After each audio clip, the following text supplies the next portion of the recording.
അപ്പോൾ നമുക്കിന്ന് രാവിലെ മുതൽ രാത്രി വരെ എന്താ കഴിക്കുന്നത് നോക്കിയാലോ. What eating my day. രാവിലെ ഒരു ഗ്ലാസ് ചായ കുടിച്ചു. അത് കഴിഞ്ഞ് നമ്മുടെ ഏത്തക്ക കട്ട്ലേറ്റ് പോലൊരു സാധനം ഉണ്ടായിരുന്നു, അത് കഴിച്ചിട്ടുണ്ടായിരുന്നു.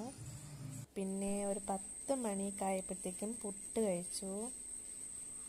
അത് കഴിഞ്ഞ് വൈകുന്നേരം കഴിച്ചത് ഒരു ഗ്ലാസ് ചായയും പഴവും പുട്ടുമാണ്. പിന്നെ ഇടയ്ക്ക് മാഗി ഉണ്ടാക്കി കഴിച്ചിട്ടുണ്ട്. പിന്നെ അത് കഴിഞ്ഞ് ഉച്ചയ്ക്ക് ചോറാണ് കഴിച്ചത്. ചോറിന് കോവയ്ക്ക് മെഴുക്കുവരട്ടി, തോരൻ, മീൻ വറുത്തത്, പിന്നെന്തുവാ മീൻ കറി, ഇതൊക്കെയാണ് ഉണ്ടായിരുന്നത്.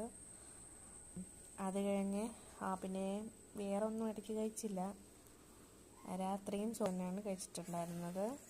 അപ്പോൾ ഇത്രയേ ഉള്ളൂ വൈൻ വാട്ടി.